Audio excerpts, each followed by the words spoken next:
Narinig mo na ba ang kasabihang kahit gaano ka pa kagaling sa isang bagay, laging may isang Asian kid na mas magaling pa sa'yo, dahil yun mismo ang buong buhay ni Orhan. Kilala siya bilang isang jack of all trades, ibig sabihin kaya niyang matutunan halos anumang skill. Pero gaano man siya magsikap, palaging may mas magaling sa kanya kaya kailangan niyang humanap ng paraan para mapagtagumpayan ang kanyang kahinaan. At isang araw habang nagtatrabaho siya sa kanyang desk ay bigla na lang sinabi ng party leader na tinatanggal na siya sa party. Ipinaliwanag ni Oliver kay Orhan na matagal na niyang binabalewala ang power imbalance sa party dahil magkaibigan sila mula pagkabata at gusto niyang manatili si Orhan sa kanyang tabi. Pero sa puntong ito ay hindi na niya may kakaila na ang pananatili ni Orhan sa party ay magpapabagal lamang sa buong grupo. Sinisikap talaga ni Oliver na maging maayos at mahinahon sa pagpapalam kay Orhan ngunit ang dalawa pa nilang kasama ay sobrang bastos. Dahil sina Ellie at Derek ay tinawag si Orhan na isang pabigat at sinabing mas magiging maayos ang team kung wala siya. At kahit hindi kailanman sasabihin ni Oliver iyon ng lantaran ay may katotohanan ang kanilang mga paratang kaya hiniling niya kay Orhan na formal na magbitiw sa hero party. Labis na nasaktan si Orhan habang inaalala kung paano nila binuo ni Oliver ang party 8 taon na ang nakalipas at mabilis na umangat hanggang S-rank ng magkasama. At sila pa nga ang kauna-unahang nakaabot sa ika-74 na palapag ng Great Southern Dungeon. Kaya hindi niya maintindihan kung bakit siya iniiwan ni Oliver ngayon. Ipinaliwanag naman ni Oliver na nauunawaan niya kung gaano kahalaga ang pagkakaroon ng isang enchanter tulad ni Orhan na may kakayahang gumamit ng support magic para sa party. Ngunit noong nakaraang buwan sa isang joint raid ay nakita niya kung paano lumaban ang isang ibang S-rank party kasama ang kanilang support mage. At sa totoo lang ay sobrang layo ng galing ng support magic ng babaeng iyon kumpara kay Orhan, at hindi man lang ito maitatanggi ni Orhan dahil alam niyang iyon ang katotohanan, dahil kahit gaano pa siya magsanay ay palaging mid lang ang kanyang support magic, at sinabi niya na ang tanging dahilan kung bakit Medicar ang kanyang mga spell ay dahil orihinal talaga siyang nakatakdang maging isang swordsman ngunit napilitan siyang lumipat sa support magic para mabalanse ang party. Ngunit bago pa man niya matapos ang kanyang sasabihin ay bigla siyang pinutol ni Derek at ipinaalala sa kanya na ang tanging dahilan kung bakit napilitan si Orhan na lumipat bilang enchanter ay dahil mas mahusay si Oliver sa swordsmanship kaysa sa kanya. At kahit kayang gumamit ni Orhan ng espada at mag-cast ng support magic ay sa kabuuan ay mid lang talaga ang antas ng kanyang mga kakayahan. At kahit gaano man ito ikinasusuklom ni Oliver ay sinabi niyang nakahanap na siya ng kapalit na enchanter kaya hindi na kailangan ang tulong ni Orhan. Alam na ni Orhan na ayaw sa kanya ng dalawa ngunit kung si Oliver mismo ang nagpapaalis sa kanya ay wala na talaga siyang dahilan para manatili pa sa party kaya tumayo siya at nagsimulang maglakad patungo sa pinto. At habang siya ay papalabas ay sinabi ni Anneli kung gaano siya kasaya na wala na si Orhan doon para utos-utusan pa sila. At sinabi rin nito na hindi naman niya kailangang masyadong malungkot dahil sapat pa rin ang kanyang mga kakayahan para maging isang A-rank adventurer. Ngunit ang isang inferior na mandirigma tulad niya ay hindi nakarapat-dapat na maging bahagi ng isang S-rank party. At labis itong tumusok sa damdamin ni Orhan kaya nagpa siyang mag-isa na lamang at huminin ang Southern Dungeon upang patunayan na hindi siya inferior. Dahil kahit hindi man pinakamahusay ang kanyang sword skills ay sapat pa rin ang lakas ng mga ito para kayanin niyang mag-isa ang isang grupo ng mga goblin. At dahil marunong din siyang gumamit ng support spells ay nagagawa niyang paulit-ulit na i-buff ang sarili gamit ang strength magic upang mapagan ang kanyang mga laban. Medyo mahirap sa simula ang tamang timing ng pagcast ng mga spell ngunit sa sapat na pagsasanay ay magagawa niyang magcast ng mga ito nang walang kahirap-hirap sa gitna ng laban at hinding-hindi na siya muling tatawaging walang silbi. At matapos ang kanyang goblin slaying sa araw na iyon ay nagtungo siya sa teleportation crystal upang i-register ang kanyang card para sa susunod na pagkakataon ay diretso na siyang makapunta sa 7th floor. Ngunit habang naroon siya ay nakita niyang may isa pang party na nagmamadaling papunta sa crystal kaya nagsimula siyang lumayo dahil mas gugustuhin niyang huwag na lamang masangkot sa mga random na tao, subalit habang siya ay papalayo ay narinig niyang nagpapanik ang mga miyembro ng party dahil sila ay biglang inatake ng isang grupo ng mga orc, at habang desperado silang nagtangkang makatakas ay may isa sa kanilang mga kasamahan na naiwan sa likod. Sinisikap ng leader na kumbansihin ang sarili niya na tama ang ginawa nilang pag-iwan sa babae dahil siguradong mamamatay silang lahat kung sinubukan pa nilang lumaban. At tinanong siya ng iba kung dapat ba silang bumalik para iligtas ito ngunit sinabi ng leader na hindi iyon magandang ideya dahil hindi sila sapat ang lakas para talunin ang napakaraming orc. Subalit narinig ito ni Orhan at kahit hindi na iyon saklaw ng kanyang pakikialam ay hindi niya maatimang ideya na may isa na namang inabandona ng sariling party kaya hinarap niya ang leader at ininsulto ito dahil sa pag-iwan sa isang kasamahan para mamatay. Naikinagalit ng isa sa mga miyembro ng party kaya sinubukan nitong suntukin si Orhan habang sinisigaw na wala silang ibang choice dahil hindi sila sapat ang lakas para iligtas ang babae. Ngunit mabilis na inihagis ni Orhan ang lalaki pabagsak at tinawag itong worthless bago mariing itanong kung saan nila iniwan ang babae. Samantala sa ibang bahagi ng dungeon ay na-corner na ng mga orc ang tinutukoy na babae at mabilis silang sumasara sa paligid niya kaya sinubukan niyang maglagay ng barrier upang protektahan ang sarili ngunit wala pa rin siyang matakbuhan at oras na lang ang hinihintay bago ito mabasag. Napuno ng luha ang kanyang mga mata nang tuluyan ng basagin ng mga orc ang harang at halos tiyak na ang kanyang kapalaran. Ngunit sa huling sandali ay may wind spell na biglang nakast sa harap ng mga orc na nagtulak sa kanila palayo at nagbigay ng sapat na oras para pumagitna si Orhan sa babae upang ipagtanggol siya. Labis ang pagkagulat ng babae dahil hindi niya inaasahang may darating para iligtas siya ngunit bago pa man siya makapagsalita ay muling umatake ang mga orc kaya tumakbo si Orhan pasalubong upang harangin ang mga ito. Inakala ni Sofia na isa lamang siyang swordsman ngunit laking gulat niya nang makita si Orhan na nagkakast ng support magic sa sarili sa gitna mismo ng laban. Pagkatapos nito ay hiniwa ni Orhan sa dalawa ang isa sa mga orc at para mas mapadali ang laban ay in-enchant niya ang kanyang espada ng sharpness 5 upang tapusin ang natitira. Napagtanto niyang mas marami pala ang mga orc kaysa sa inaasahan niya kaya naiintindihan na niya kung bakit napilitan tumakas ang party at baka may utang pa siyang paumanhin sa kanila sa bandang huli, ngunit para sa isang tulad niya na may ganitong antas ng kakayahan ay madali lamang itong hawakan. Sabay-sabay na sumugod ang natitirang mga orc kaya isa-isa silang tinadtad ni Orhan habang si Sofia ay labis na namangha dahil wala pa siyang nakikitang katulad nito kailanman. Matapos ang laban ay hinarap ni Orhan ang babae at tinanong kung ayos lang siya. Ngunit sa sobrang pagkabigla nito ay napaluhod na lamang siya at tuluyang humagulgol. Kaya sinigurado ni Orhan na ligtas siya at tinulungan siyang makalabas ng dungeon. At pagkatapos nito ay nagsimula na siyang lumakad palayo ngunit tinawag siya ng babae at sinabing nais niya siyang pasalamatan ng maayos sa pagliligtas sa kanya kaya nagpakilala ito bilang si Sofia Clotl. Agad na nakilala ni Orhan ang apelyidong Clotl at napansin din niya ang crest sa kanyang balabal kaya wala nang duda tungkol sa kanyang pagkakakilanlan. Nagpakilala rin si Orhan sa kanya at pagkatapos ay inalok siya ni Sofia na ilibre ng hapunan ngayong gabi bilang pasasalamat sa kanyang ginawa. Sa una ay tumanggi si Orhan ngunit sobrang mapilit si Sofia kaya kalaunan ay pumayag na rin siyang sumama. Makalipas ang ilang sandali ay dinala siya ni Sofia sa isa sa mga paborito niyang restaurant at kahit hindi ito ang pinakasosyal na lugar ay gustong-gusto niya ang pagkain dito kaya naniniwala siyang magugustuhan din ito ni Orhan. Napansin ni Orhan na ang signboard sa labas ay may kaparehong crest sa balabal ni Sofia kaya malinaw na isa siya sa mga miyembro ng Night Sky Silver Rabbits. Isa sa pinakamalalaking guild sa kaharian, napakalakas ng clan na ito kaya nagsimula ng magdalawang isip si Orhan kung tama bang masangkot pa siya kay Sofia dahil maaaring maging komplikado ang lahat. Bigla namang napansin ni Sofia ang kanyang ate na nakaupo sa isa sa mga mesa kaya nilapitan niya ito at tinanong kung ano ang ginagawa niya roon.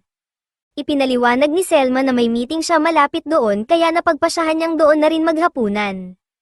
Ngunit bukod doon ay tinanong niya si Sofia kung bakit kasama niya ang isang lalaki dahil masyado pa raw siyang bata para magka-boyfriend.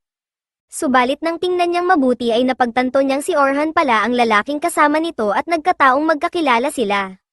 Nagulat si Sofia nang malaman na kilala ni Orhan ang kanyang ate ngunit imposibleng makalimutan niya ito dahil si Selma Clodel ang leader ng pinakamalakas na S-rank party sa Silver Rabbits at siya rin ang pinakamalakas na enchanter sa buong kontinente. Siya ang dahilan kung bakit lubos na iginagalang ang mga support mage pagdating sa party formations, at sa isang nakakatuwang pagkakataon ay siya rin ang parehong enchanter na ginawang batayan ng party ni Orhan sa desisyon nilang paalisin siya. Alam na ni Orhan na kabilang din si Sofia sa Silver Rabbit clan ngunit hindi niya inasahang may direktang kaugnayan pala ito kay Selma. At hindi rin niya maalalang may nagawa siyang kahit ano upang ma-offend si Selma kaya hindi niya maintindihan kung bakit galit na galit ito sa kanya. Biglang lumapit si Selma at hinarap siya ng malapitan habang tinatanong kung sa tingin ba niya ay angkop na makipag-date sa kanyang 14 na year old na kapatid sa ganitong oras ng gabi. Naiintindihan ni Orhan kung bakit nag-aalala si Selma kaya ipinaliwanag niyang mali ang pagkakaintindi nito at wala siyang kahit anong romantic interest sa kapatid nito. Subalit ang paraan ng kanyang pagsabi ay lalo pang nagpagalit kay Selma dahil inakala nitong ipinahihiwatig ni Orhan na hindi sapat ang ganda ni Sofia para sa kanya. Nakiusap si Sofia kay Selma na tigilan na ang paggawa ng eksena sa harap ng lalaking nagligtas sa kanyang buhay. At nang malaman ni Selma na si Orhan ang nagligtas kay Sofia ay agad siyang humingi ng paumanhin sa kanyang pagiging bastos at taos-pusong nagpasalamat sa tulong nito. Sabay-sabay silang umupo at ito ang kauna-unahang pagkakataon na nagkaroon ng ganitong pag-uusap sina Orhan at Selma. Ipinaliwanag ni Orhan na nagkakilala sila noong raid noong nakaraang buwan at dahil pareho silang enchanter ay madalas silang magkasama kahit na kadalasan ay tumutulong lamang siya kay Selma. Sinabi ni Selma na malaki ang naitulong niya at iyon ay inaasahan mula sa isang miyembro ng Heroes Party. Ngunit sinabi ni Orhan na hindi na siya bahagi ng Heroes Party. Labis na nagulat si Selma sa narinig dahil hindi niya maisip kung bakit gugustuhin ng party na Itaboy ang isang kasing kapake-pakinabang ni Orhan. Ngunit hindi siya ang tipo na magpalampas ng magandang pagkakataon kaya tinanong niya kung interesado ba si Orhan na tumanggap ng trabaho.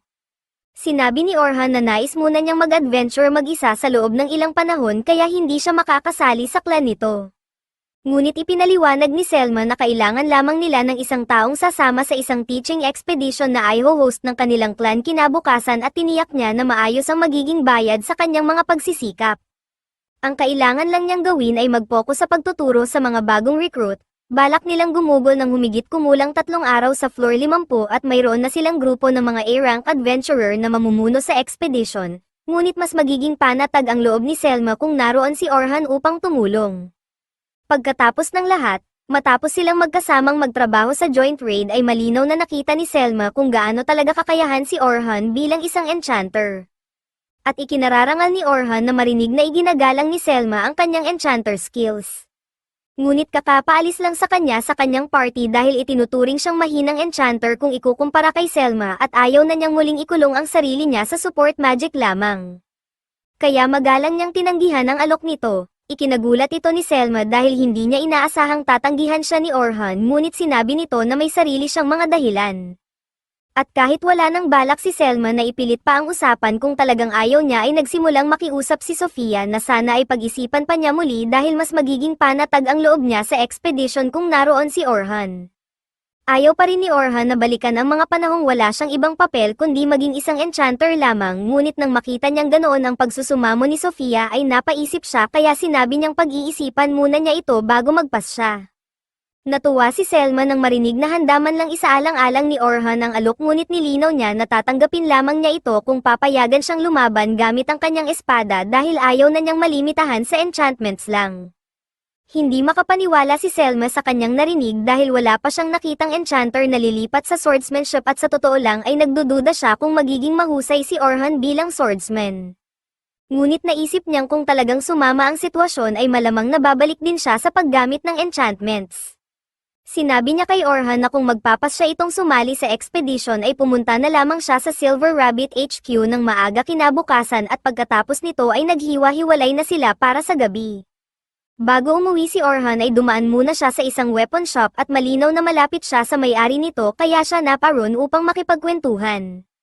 Ipinaghanda siya ng matanda ng isang tasa ng tsaa at nagpasalamat kay Orhan sa tulong nito dahil simula nang irekomenda niya ang tindahang iyon ay naging masigla ang negosyo roon.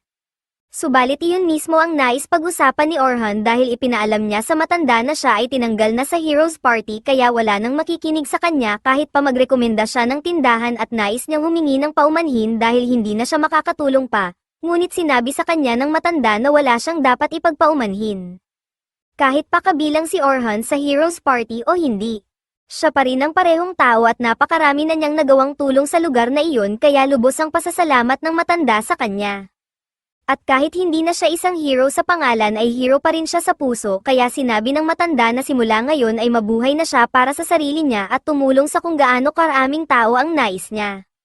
Kinabukasan ng umaga ay nagtungo si Orhan sa Silver Rabbit HQ at nakilala ang president na si Vince Breer na matagal nang nakakarinig ng maraming bagay tungkol kay Orhan kaya sinabi nitong ikinagagalak niyang sa wakas ay makilala siya.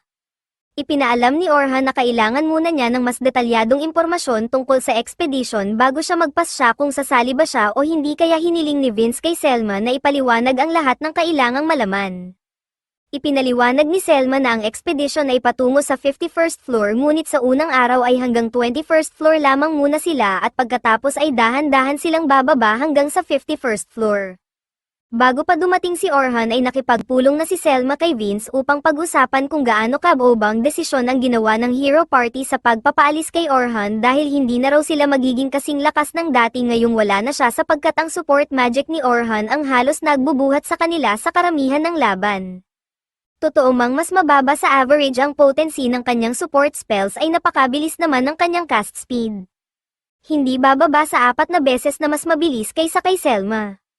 At bukod pa roon ay sabay-sabay siyang gumagamit ng maraming original spells habang patuloy na sinusuri ang battlefield upang magpasya ng pinakamainam na galaw. Nahirapan si Vince na paniwalaan na ang isang taong may ganoong kakayahan ay matatawag na useless.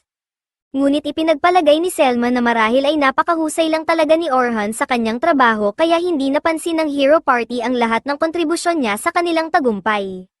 Sa kasalukuyan ay natapos na si Selma sa pagpapaliwanag ng mga detalye ng expedition at sa kabuuan ay magkakaroon ng 10 rookie party na may 5 escort. Kabilang na sina Orhan at Selma, at sa karamihan ng oras ay inaasahang kakayanin ng mga rookie ang mga sitwasyon ng mag-isa, ngunit kung may mangyaring kakaiba o mapanganib ay papasok ang mga escort upang masiguro na walang masasaktan. Nakuha na ni Orhan ang kabuuang ideya ng plano, ngunit tinanong niya kung bakit 5 lamang ang kanilang dalang escort. Karaniwan sa isang expedition na may maikling schedule ay nais mong bawasan ang panganib hanggat maaari sa pamamagitan ng pagkuha ng mas maraming escort. Kaya gumawa lamang ng palusot si Selma at sinabing ayaw niyang gawing masyadong madali ang lahat para sa mga rookie. Ngunit alam ni Orhan na hindi iyon ang tunay na dahilan, dahil malinaw na may lihim silang layunin na nais matupad at walang paraan para ipaalam iyon sa kanya dahil isa lamang siyang outsider. Kaya nagpasya na lang siyang itigil ang pagtatanong at sumabay na lang sa plano. Pinasalamatan siya ni Vince sa kanyang pag-unawa at bilang bahagi ng kasunduan ay makakatanggap si Orhan ng 2 gold pieces bilang paunang bayad at 10 pa kapag matagumpay na natapos ang misyon. Nagtanong si Orhan kung sigurado ba sila dahil ang halagang iyon ay katumbas na ng isang taong gastusin sa pamumuhay kapalit ng ilang araw na trabaho lamang, ngunit sinabi ni Selma na karapat-dapat siya sa bawat baryang ibinabayad sa kanya. Kinabukasan ay maagang dumating si Orhan sa entrada ng dungeon gaya ng napag-usapan, at pagdating niya roon ay nakita niya ang maraming bagong adventurer na naghahanda sa paligid. Makalipas ang ilang sandali ay dumating din sina Selma at Sofia, at halatang masayang-masaya si Sofia na makita si Orhan. Masyado pang masaya kung si Selma ang tatanungin, kaya pinaalalahanan niya si Orhan na wala pang 18 taong gulang si Sofia at mas mabuti nang huwag siyang magtangka ng kahit ano. Bukod doon ay tinanong ni Selma kung bakit napakalayo ng kinatatayuan ni Orhan mula sa iba, kaya ipinaliwanag niya na ayaw niyang kabahan ang mga recruit dahil hindi pa nila siya kilala, at may punto naman siya, ngunit kailangan ding masanay ang mga recruit kay Orhan sa kalaunan.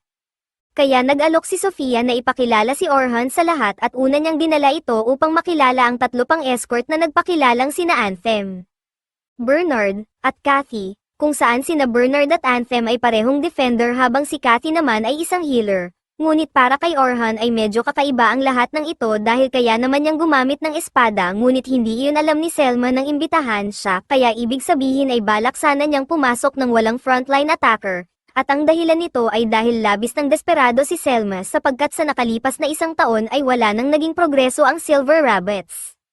Kaya nais ni Selma na may agad silang makamit kahit pa may kaunting panganib. Ngunit hinding-hindi niya aaminin iyon, kaya upang maiwasan ang karagdagang mga tanong ay binago niya ang usapan at inalok na ipakilala na si Orhan sa mga rookie.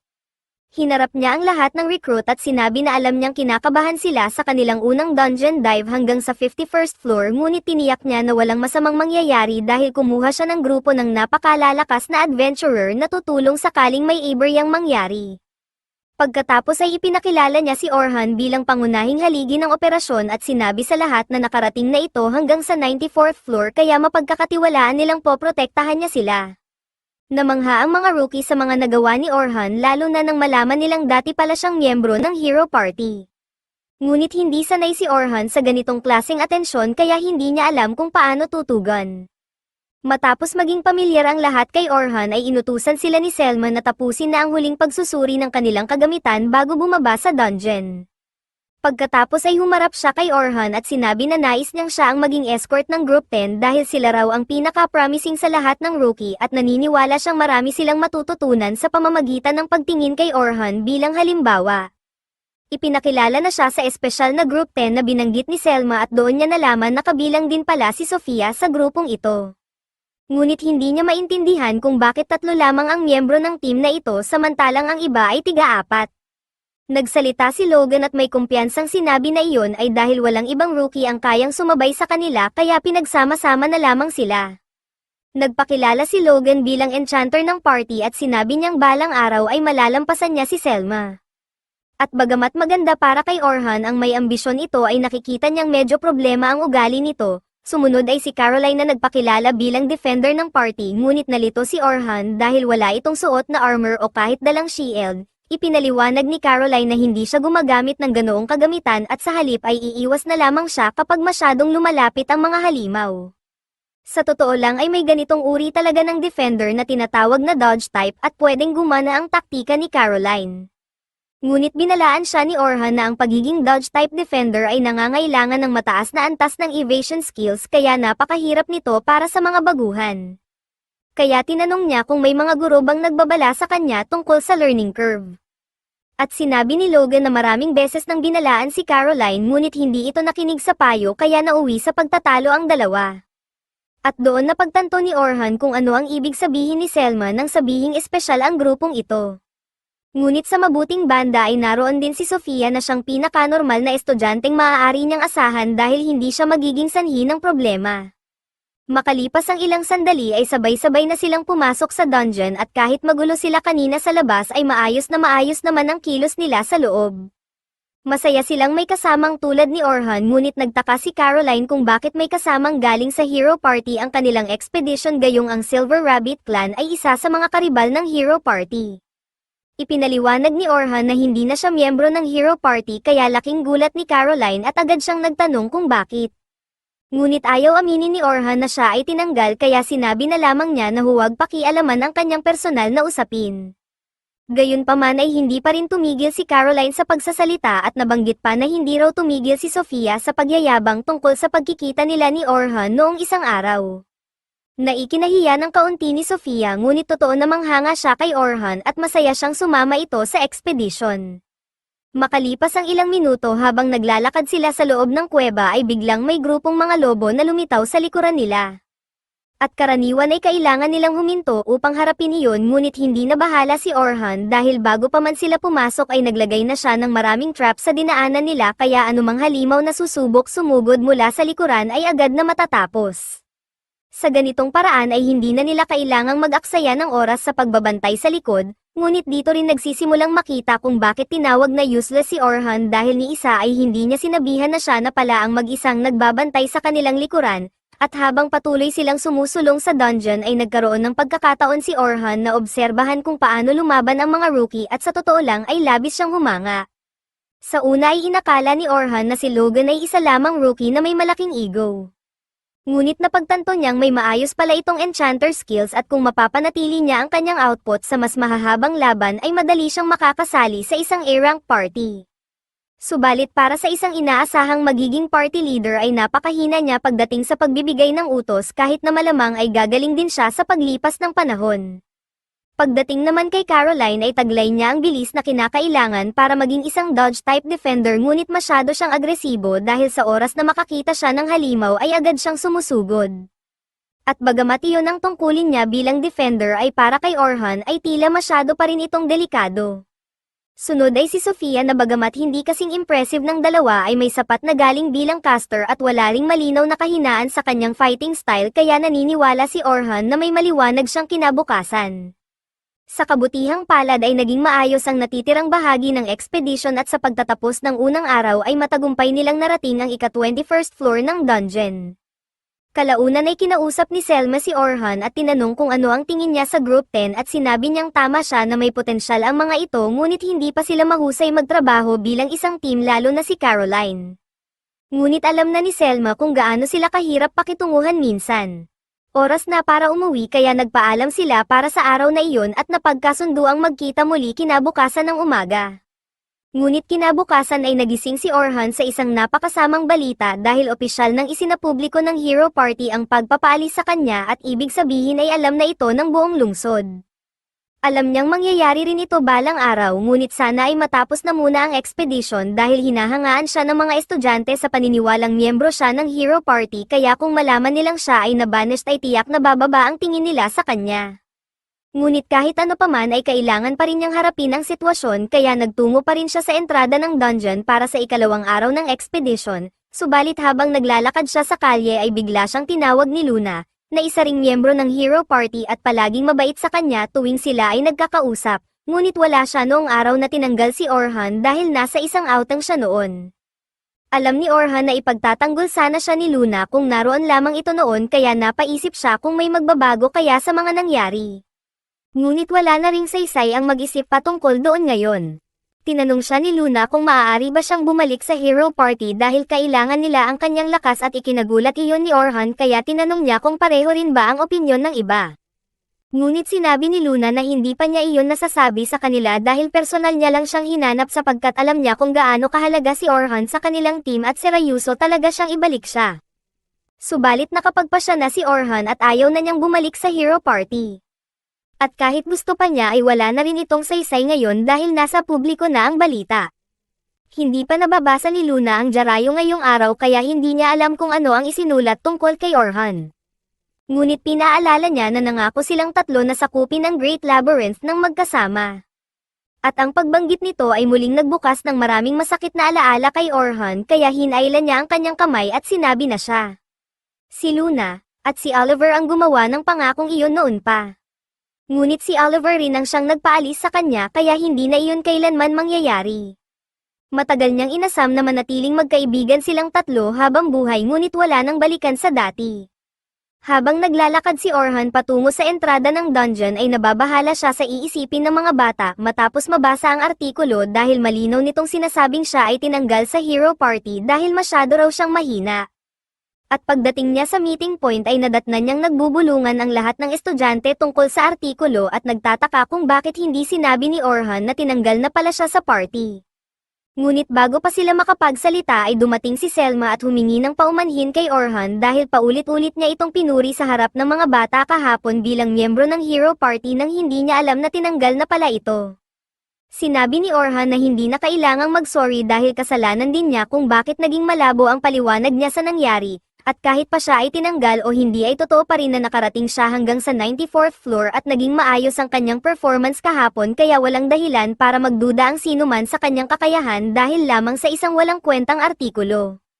Buong-buo pa rin ang tiwala ni Caroline at Sofia sa kakayahan ni Orhan. Ngunit si Logan naman ay tila nagdadalawang isip na. Kaya tinanong niya si Orhan kung totoo ba ang nakasulat sa artikulo at kinumpirma ni Orhan na halos tama naman iyon dahil talagang tinanggal siya sa Hero Party dahil itinuturing siyang mahina. Ngunit ang pagiging mahina ay isang relatibong termino lamang. Kaya tiniyak niya sa kanila na higit pa rin siyang may kakayahang dalhin silang ligtas hanggang sa 51st floor. At habang ang iba ay walang problema rito ay kumbinsido si Logan na si Orhan ay isang walang kwentang tao.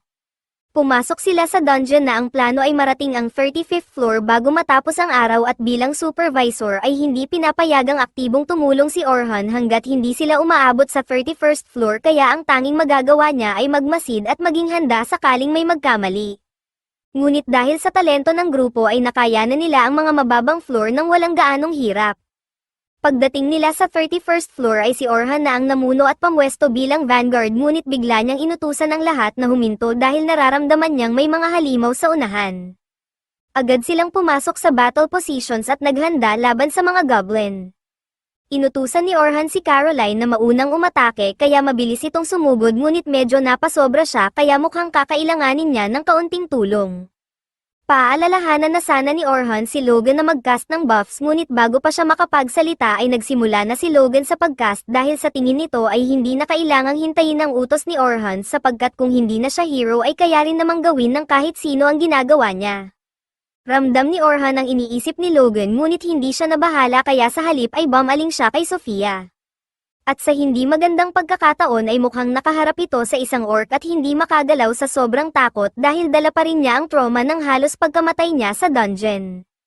Ngunit wala pang balak si Orhan na direktang pumasok sa laban. Inakala ni Logan na bigong guro si Orhan dahil hindi nito inililigtas si Sofia habang nasa panganib kaya balak na sana niyang siya na mismo ang tumulong. Ngunit sa sandaling iyon ay napansin niyang palihim na nagcast si Orhan ng agility debuff sa orc upang bigyan si Sofia ng mas maraming oras para pakalmayan ang sarili at makabawi. Pagkatapos ay tiniyak ni Orhan kay Sofia na higit pa siyang sapat ang lakas para harapin ang ganitong uri ng kalaban dahil hindi na siya nag-iisa gaya noong nakaraan sapagkat naroon sina Caroline, Logan, at siya mismo upang sumuporta sakaling may magkamali. At dahil sa kumpiyansang ibinigay ni Orhan ay nagawa ni Sofia na mag-cast ng isang advanced fire javelin na tuluyang nagwasak sa orc. Labis ang pagkagulat ni Orhan dahil hindi niya alam na may kakayahan pala si Sofia na gumamit ng advanced magic. At sinabi naman ni Caroline na sobrang amazing ni Sofia dahil nagawa niya ang ganoong galaw. Pinuri ni Orhan si Sofia sa mahusay na trabaho ngunit si Logan ay nananatiling hindi makapaniwala dahil napaka-exceptional ng paraan ng paghawak ni Orhan sa sitwasyon lalo na ang kakayahan nitong agad mag-cast ng agility debuff nang hindi napapansin. At hindi niya maunawaan kung bakit pa tinanggal ng hero party si Orhan gayong mayroon itong ganitong klaseng skills kaya hindi niya alam kung ano ang paniniwalaan. Sa bandang huli ay nakarating ang grupo sa 35th floor ngunit doon ay hinarap nila ang isang higanteng tarantula. Bahagyang nataranta si Logan dahil alam niyang wala sa kanila ang sapat ang lakas para harapin iyon ng mag-isa kaya balak na sana niyang magmungkahi ng pag-atres. Ngunit biglang inutusan ni Orhan si Logan na mag-cast ng agility, magic, at durability boost sa iba upang makapagsimula silang umatake. Inakala ni Logan na baliw ang ideyang umatake sa ganoong halimaw ngunit si Caroline ay nakatakbo na patungo sa harapan upang harapin ito. Sinubukan niyang habulin si Caroline ngunit pinigilan siya ni Orhan at sinabing maghintay muna dahil bilang supporter ay magiging dehado siya kung sasabak sa unahan. Pagkatapos ay sumigaw si Orhan kay Caroline at inutusan itong tumalon sa ibabaw ng gagamba upang atakihin ang likuran nito. At sa pagsunod niya ay nagawa niyang makapagtama ng ilang mabibigat na suntok. Napunta kay Caroline ang buong atensyon ng gagamba kaya inutusan siya ni Orhan na ipagpatuloy ang pag-aggro rito ngunit siguraduhing iwasan ang lason nito. At dahil sa kanyang agility ay nagagawa niyang iwanan sa bilis ang gagamba kaya inutusan ni Orhan si Logan na panatilihin ang buff spell habang si Sofia naman ay nagkakast ng kanyang attack spell. Matapos si Sofia sa pagcast ay pinakawalan niya ang ilang air slashes na pumutol sa apat na paa ng gagamba at dahilan upang bumagsak ito sa lupa. Subalit hindi pa tapos ang laban kaya inutusan ni Orhan si Logan na mag-cast muli ng strength at agility boost kay Caroline. Sa una ay hindi agad naunawaan ni Logan kung bakit iyon ang utos ni Orhan. Ngunit makalipas ang isang sandali ay naglabas ng sapot ang gagamba at sinimulang hilahin si Caroline papunta sa bibig nito. At iyon ang dahilan kung bakit maaga pa lamang ay ipinakas na ni Orhan ang strength boost upang mabigyan si Caroline ng tsansang makawala ng mag-isa.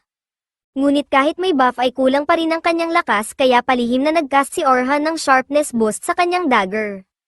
At ang dagdag na cutting power na iyon ang nagbigay kay Caroline ng sapat na lakas upang tuluyan siyang makawala.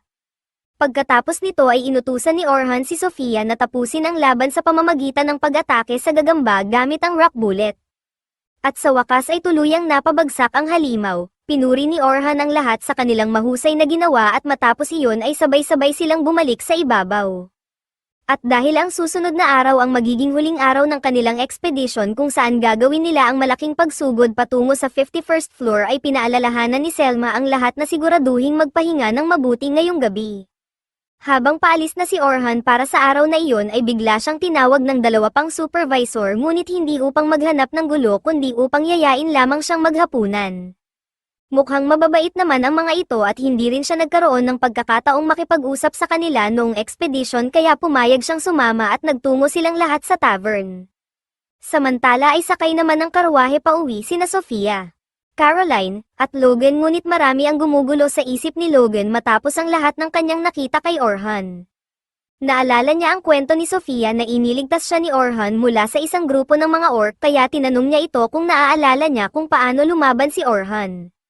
Sinabi ni Sofia na hindi siya masyadong nakatutok noon ngunit naaalala niyang nang dumating si Orhan ay may malakas na bugso ng hangin at pagkatapos ay nagcast ito ng kung anong enchantment sa kanyang espada bago tinadtad ang mga orc. Ipinagpalagay ni Logan na ang spell na tinutukoy niya ay isang sharpness enchantment at alam niyang mahirap itong gawin dahil sa mga sandata ito gumagana imbes na sa tao. Bukod pa roon ay nakapagtataka rin para sa kanya na gumagamit si Orhan ng espada sa pag-atake kahit napakahusay nito sa magic. Inamin ni Sofia na hindi rin niya alam kung bakit ganoon ang ginagawa ni Orhan ngunit naaalala niyang may narinig siyang balitang kamakailan lamang ay nag-convert si Orhan bilang isang attacker. Nadismaya si Logan nang marinig na nabanished si Orhan mula sa hero party at nakaramdam pa siya ng galit dahil tila nabigo ni Orhan ang kanyang mga inaasahan. Ngunit napagtanto niyang lubos siyang nagkamali dahil hindi lamang naging perpektong supporter si Orhan kundi nagawa pa nitong gumamit ng agility debuff sa isang orc na mas mahirap gawin kaysa sa inaakala ng karamihan. Sapagkat ang mga debuff ay ganap na naiiba sa karaniwang buffs at bihirang-bihirang ang gamitin ni Selma ang mga ito dahil sa hirap ng pagcast. Ngunit nagawa ni Orhan na magmukhang madali ang lahat. Bukod pa roon ay perpekto rin niyang nasusuri ang battlefield at nakakapagbigay ng eksaktong utos sa tamang oras. At nagawa pa niyang hulaan ng maaga ang huling atake ng tarantula.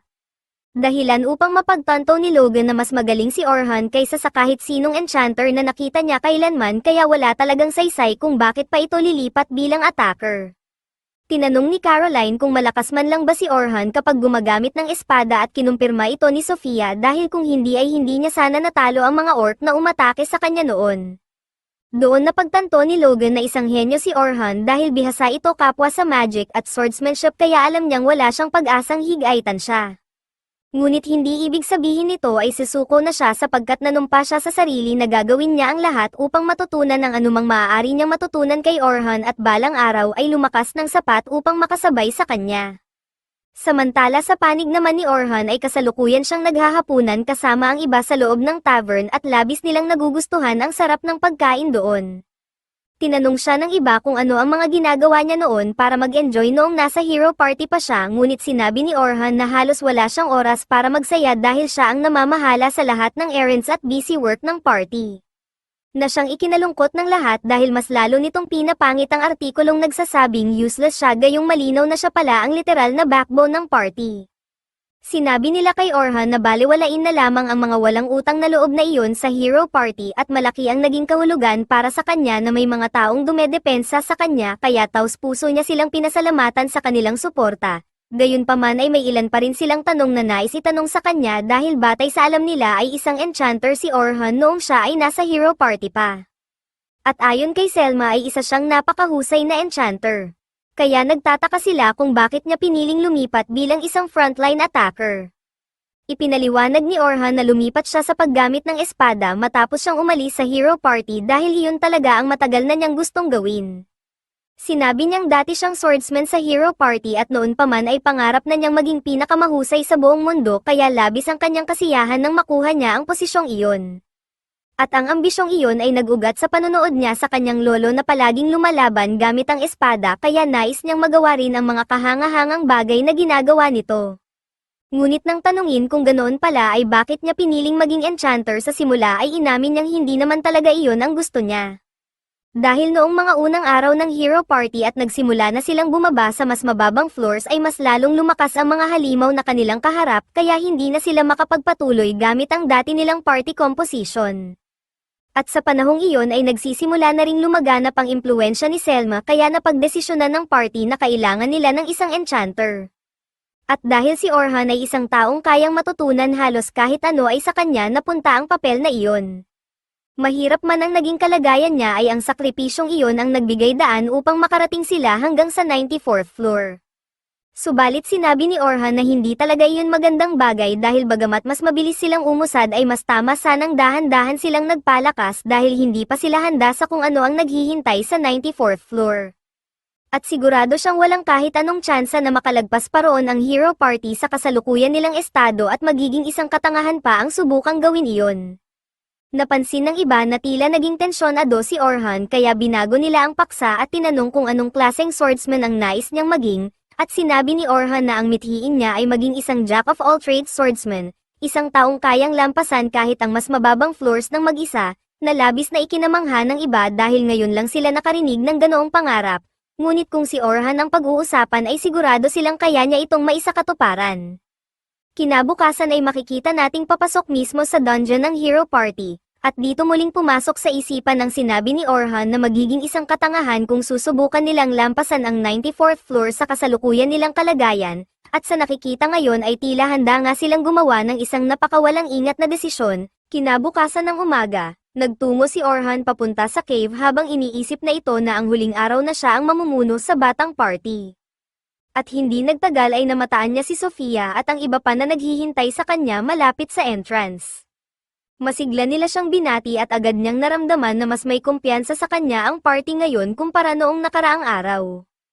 Kahit si Logan ay tila mas bukas na ang loob at mas nagtitiwala sa kanya. Pagkatapos ay nagsalita si Carol at sinabing dahil huling araw na ngayon ay may gustong sabihin si Sofia kay Orhan at siniko-siko pa niya ito para piliting magsalita. Ngunit halatang naiilang at sobrang nahihiya si Sofia kaya hindi niya masabi ang tunay niyang nararamdaman. Kalaunan ay nabunyag na habang naliligo si Sofia kagabi ay nasabi niya kay Carol na gusto niyang manatili si Orhan sa Night Rabbit Clan at tulungan silang marating ang tuktok. Ngunit bago pa niya magawang ipahayag ang laman ng kanyang puso kay Orhan ay tinawag na ito ni Selma at sinabi kay Sofia na kakausapin niya ito mamaya bago siya umalis. Habang naglalakad si Orhan patungo sa iba pang guides ay hindi niya sinasadyang marinig ang usapan ng ilang rookies na ang Heroes Party ay pupunta rin sa dungeons ngayong araw at magsasagawa ng trial run kasama ang kanilang bagong party upang masiguro na maayos ang kanilang coordination. Napaisip si Orhan kung saang floor sila pupunta at nalaman niya na hindi sila tatanggo sa pinakamalalim na floor na 94th floor kundi magsisimula lamang sa 92nd floor upang masigurong gumagana ng maayos ang bagong party. Labis na ikinagulat ito ni Orhan dahil sa palagay niya ay hindi dapat magsimula ang Heroes Party sa 92nd floor lalo na may bagong candidate na kapalit niya. At mas nararapat na dumaan muna sila sa mas mabababang floors upang masukat ang kanilang teamwork. Sa huli ay napagdesisyonan niyang sayang lamang ang oras kung patuloy niyang iisipin ang Heroes Party at mas mabuting mag-focus na lang siya sa layunin niya. Samantala sa 92nd floor ay pinapalakas ni Oliver, ang leader ng party, ang loob ng kanyang team at sinabing hindi sila dapat magkaroon ng problema sa pag-clear ng dungeons na ito ngunit kailangan pa rin nilang manatiling maingat. Pagkatapos nito ay humarap siya sa pinakabagong miyembro ng kanilang party na si Philly. Isang green-haired enchanter, at sinabi ng tank sa kanya na ipakita kung ano ang kaya niyang gawin. Habang sumabat naman ang idiot mage at sinabing hindi raw si Philly isang jack of all trades jackass tulad ni Orhan kaya wala silang magiging problema. Pagkatapos ay humarap si Oliver kay Luna na hanggang ngayon ay hindi pa rin nagsasalita bilang tahimik na pagtutol dahil kailanman ay ayaw niyang umalis si Orhan. Ngunit naniniwala si Oliver na pagkatapos ng dungeon run na ito ay mapipilitan kahit si Luna na aminin na tama ang naging desisyon nila at si Orhan ang naging problema. Napag-alaman na hindi pala kasama si Luna sa planong binuo ni na Oliver at ng iba pa para itaboy si Orhan sa grupo at nalaman lamang niya ito noong gabing binabati ni Oliver si Philly dahil sa pagpasok nito sa party at nagdaos pa sila ng welcome party para sa kanya. Parehong tinukso ni Ann at Derek si Orhan at sinabing ngayong may totoong enchanter na sila sa halip na isang walang kwentang jack of all ay tiyak na matatapos nila ang dungeon at mararating ang 100th floor sa napakaikling panahon. Sinabi pa ni Ann kay Philly na tila marami silang pera ngunit dahil sobrang maingat si Orhan sa paggastos ay hindi raw nila kailanman nagamit iyon ng todo para sa personal nilang pangangailangan. Medyo nailang si Philly at nagtanong kung hindi ba ang party funds ay para lamang sa party at hindi para sa personal na gamit. Ngunit winagayway lamang ni Ann ang kanyang pag-aalala at sinabing marami silang pera at ano raw ang silbi ng pera kung hindi mo naman alam kung paano ito gastusin. Nagsalita si Oliver sa gitna ng usapan at sinabing dapat tapos na sila sa pag-uusap tungkol kay Orhan at mag-move on na dahil hindi na raw ito mahalaga sa kanila sa puntong iyon. At habang itinataas nila ang kanilang mga baso bilang pagdiriwang sa pagsali ni Philly sa party ay biglang pumasok si Luna sa silid na hingal at sinabing kailangan niyang makausap si Oliver. Bigla niyang napansin si Philly na hindi pa niya kilala sa puntong iyon at tinanong si Oliver kung maaari silang mag-usap ng pribado. Ngunit sinabi ni Oliver na maaari at dapat daw nilang pag-usapan iyon mismo sa harap ng lahat kaya wala nang nagawa si Luna kundi sabihin na narinig niya lang nasasama si Orhan sa isang raid kasama ang Night Silver Rabbits at nagtanong kung paano pa raw iyon naging posible. Parehong nalito sina Derrick at Anne, at nagtanong si Anne kung paano raw nakasali si Orhan sa Night Silver Rabbits sa loob lamang ng 3 araw gayong sinabi nila sa kanya kung gaano siya kaina. Habang iginiit naman ni Derrick na malamang ay patuloy pa rin itong ipinapakita ang kanyang S-rank badge na utang naman daw niya sa party nila kaya niya nakuha ang trabaho. Nalilito si Luna at nagtanong kung ano raw ba ang pinagsasasabi nila nang sabihan siya ni Oliver na kumalma muna at makinig. Ngunit bago pa siya makapagpatuloy ay sumingit si Anne at sinabi kay Luna na ang walang kwentang Jack of all na si Orhan ay umalis na sa party 3 araw na ang nakalipas. Labis itong ikinagulat ni Luna at napabulalas siya kung tuluyan na bang sumuko si Orhan sa kanila. Ngunit si Derrick, ang dambuhalang idiot, ay nagbukas ng kanyang malaking bibig at sinabi na kabaligtaran ang nangyari dahil hindi raw umalis si Orhan kundi sila mismo ang sapilitang nagpaalis sa kanya sa party dahil isa raw siyang talunan. Labis na nabigla si Luna at humarap kay Oliver upang itanong kung totoo ang sinasabi nito. Mahinahong sumagot si Oliver na totoo ang lahat ng iyon at sinubukan pa niyang ipakilala si Philly bilang bagong miyembro. Ngunit agad siyang pinutol ni Luna at sinabing malinaw niyang ipinahayag na tatutol siya sa sino mang papalit kay Orhan. Naikinainis ng Zero Tank na sinigawan siya na manahimik dahil sinusubukan lamang siyang batiin ng bagong miyembro. Pinakalma ni Oliver si Derrick at sinubukang kausapin ng maayos si Luna sa pagsasabing hindi na raw sapat si Orhan para sa party at pabigat na lamang siya sa kanila sa puntong ito. Ngunit mariing tumutol si Luna at sinabing hindi siya sang-ayon dahil si Orhan ang puso ng party at siya ang pangunahing dahilan kung bakit nakarating sila hanggang doon at sinabi pa kay Oliver na imposible silang makarating ng mas malayo kung wala siya. Saka sumabat ang isa pang as at sinabing si Luna lamang ang nag-iisip na may espesyal kay Orhan at wala na raw magagawa dahil napagdesisyonan na ang lahat at tuluyan nang itinaboy si Orhan palabas ng party. Pagkatapos ay sinabi ni Oliver kay Luna na kailangan na nilang pag-usapan ang mga agarang plano at ipinaliwanag na dahil ito ang unang pagkakataon na magtatrabaho silang lahat kasama si Philly ay magsisimula sila sa 92nd floor at unti-unti nilang tatahakin hanggang sa 94th floor. Gayunpaman, mariing tinanggihan ni Luna ang plano at sinabing wala siyang death wish tulad ng tila mayroon ng iba. Naikinatawa ni Derrick habang sinasabi kung paanong magkakaroon sila ng death wish gayong magsisimula sila sa 92nd floor kahit nakaabot na sila noon hanggang 94th floor. Ngunit sumagot si Luna na kahit pa isang napakahusay na enchanter si Philly ay nararapat pa rin silang magsimula muna sa mas mabababang floors at saka unti-unting umakyat. Muling iginiit ni Derrick gamit ang makapal niyang bungo na nalinis na nila ang 93rd floor kaya bakit pa sila bababa. Ngunit sinabi ni Luna na baliw sila kung iisipin nila iyon dahil ang 92nd floor ay kinaroroonan ng Black Dragon at halos hindi nga sila nakalusot noong huli silang lumaban dito. Tumawa si Anne at sinabing iyon ay noong may mahina silang enchanter sa team at sa pagkakataong ito ay magiging madali na lamang ang laban sa Dragon. Sinabi naman ni Oliver na susubukan lamang nila kung gaano sila kahusay magtrabaho bilang isang team at wala silang balak talagang labanan ang Black Dragon. Ngunit muling nagtangkang makipagtalo si Luna at iginiit na kahit ganoon ay dapat pa rin silang magsimula sa mas mababang floors.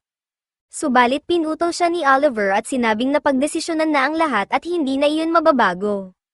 Samantala sa aktwal na laban ay hinarap ng Heroes Party ang mammoth ng 92nd floor na madali nilang natalo noong nakaraan ngunit ngayon ay tila nahihirapan sila. Sinalakay ni Oliver ang mammoth at tinangkang hampasin ito ng kanyang espada ngunit naharang ng halimaw ang atake at naitulak siya pabalik sa cover habang naghahanda naman si Derek para sa posibleng counterattack.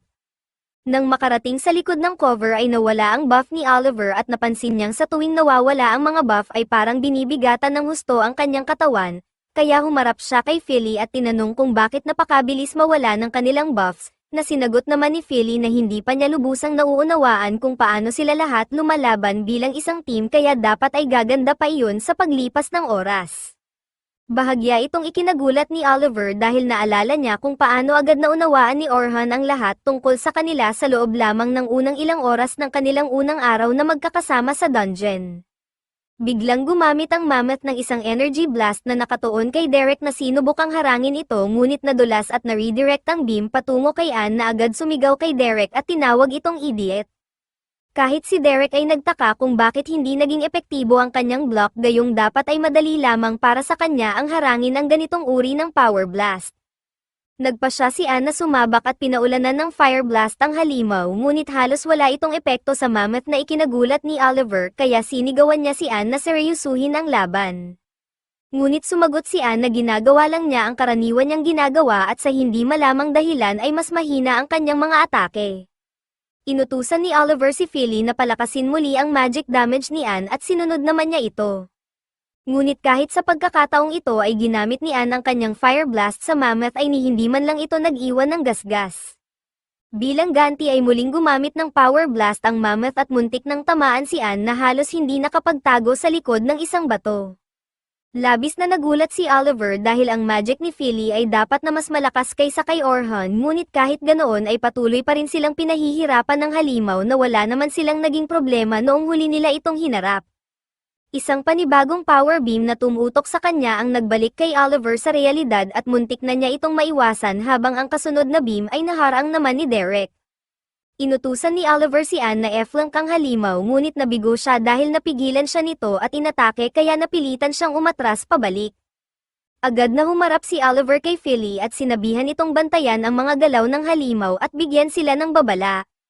Ngunit sumagot si Philly na imposible para sa kanya na gawin iyon habang sabay-sabay niyang inaasikaso ang iba pang gawain. Sinabi ni Oliver na trabaho ng isang enchanter na bantayan ang takbo ng laban, ngunit sumabat si Anne at sinabing lubos na walang silbi si Philly at hindi na sana nila ito isinama sa party. Doon napagtanto ni Oliver na tila hindi na sila kasing lakas ng nakasanayan nila at ni hindi niya man lang mailabas ang buong lakas ng kanyang espada.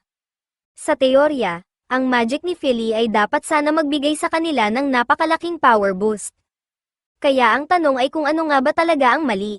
Ngunit bago pa sila makapagpasya kung ano ang susunod na gagawin ay biglang lumitaw mula sa kailaliman ng dungeons ang Black Dragon at nagsimulang lumipad patungo sa kanila. Agad na pinagpawisan si Luna sa takot at sumigaw na kailangan na nilang lisanin ang lugar sa lalong madaling panahon. Bumaba ang dragon sa lupa at walang kahirap-hirap na dinurog ang mammoth sa ilalim nito. Labis na nabigla si Oliver at inisip kung bakit lumabas ang Black Dragon sa kinalalagyan nito gayong hindi naman ito dapat mangyari. Ngunit tumanggi pa rin siyang umatras at iginiit na minsan na nilang natalo ang dragon at magagawa nila itong muli. Agad na pamwesto si Derek upang harangin ang fireball attack ng dragon ngunit sa kanyang pagkagulat ay hindi na siya ganoon kalakas at kaagad siyang tinangay ng atake. Samantala sinubukan namang gumamit ni Anne ng kanyang fireball ngunit kahit nakapagtago na siya sa likod ng isang bato ay tinamaan pa rin siya at nawalan ng malay.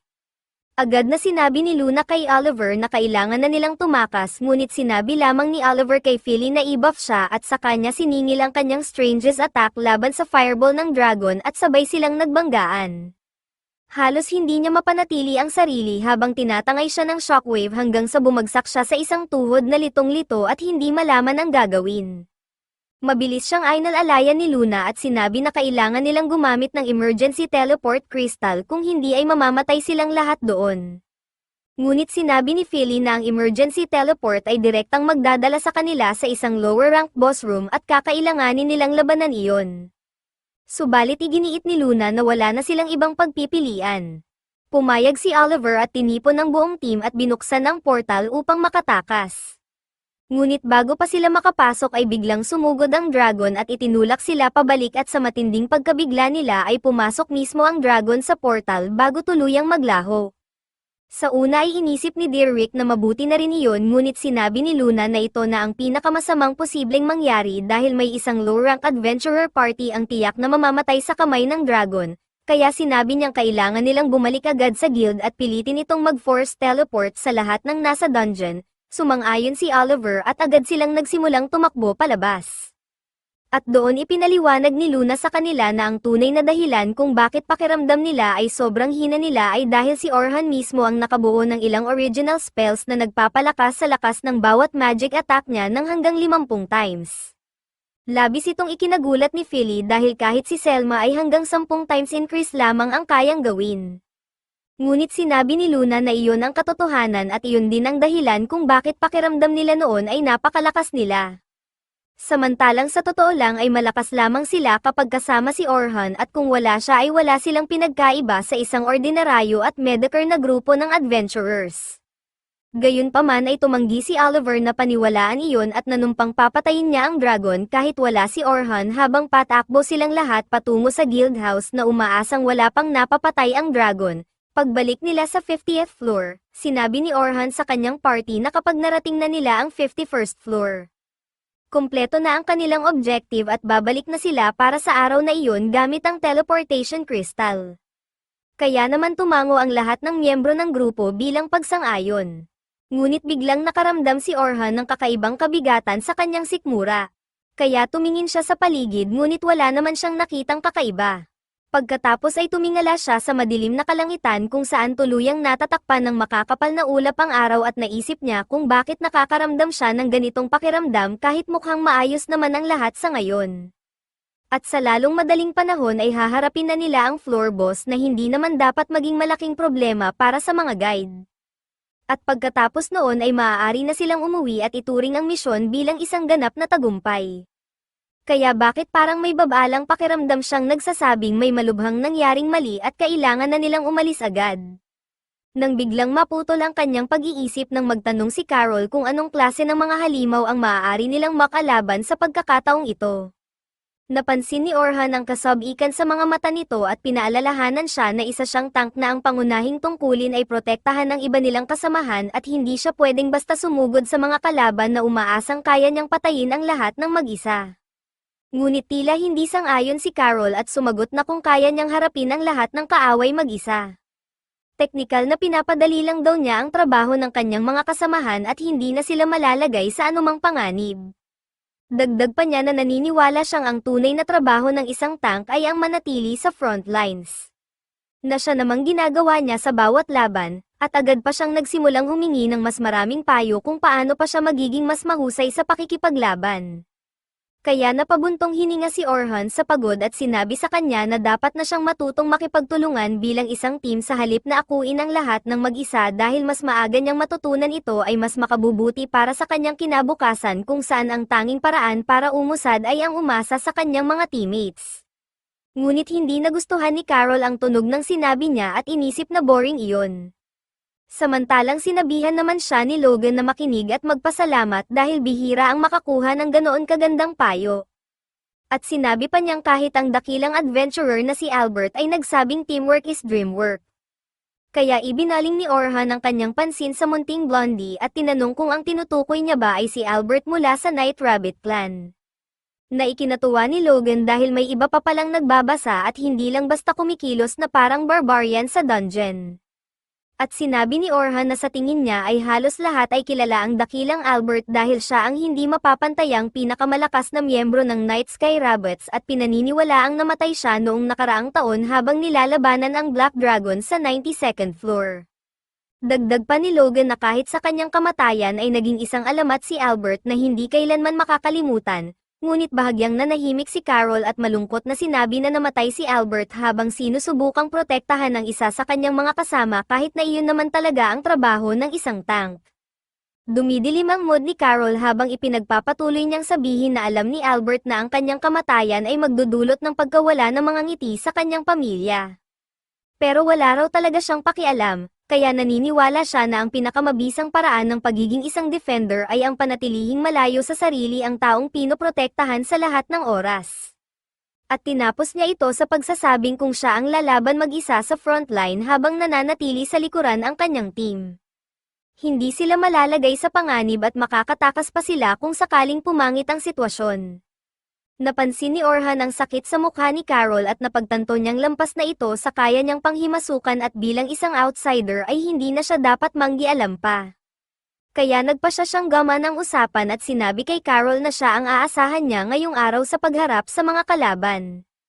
At agad namang lumiwanag muli ang mukha nito habang sinasabi na ipagkatiwala na lang sa kanya. Samantala si Sofia, ang attention ho, ay agad na ibinaling ang atensyon ng lahat sa kanyang sarili habang nagpapakapikmi at tinatanong si Orhan kung ano ang mga kakulangan niya at paano siya gagaling bilang isang teammate at bilang isang mage. At nang marinig ito ay sumali rin si Logan at sinabing gusto rin niyang malaman kung paano pa niya mapapabuti ang kanyang sarili.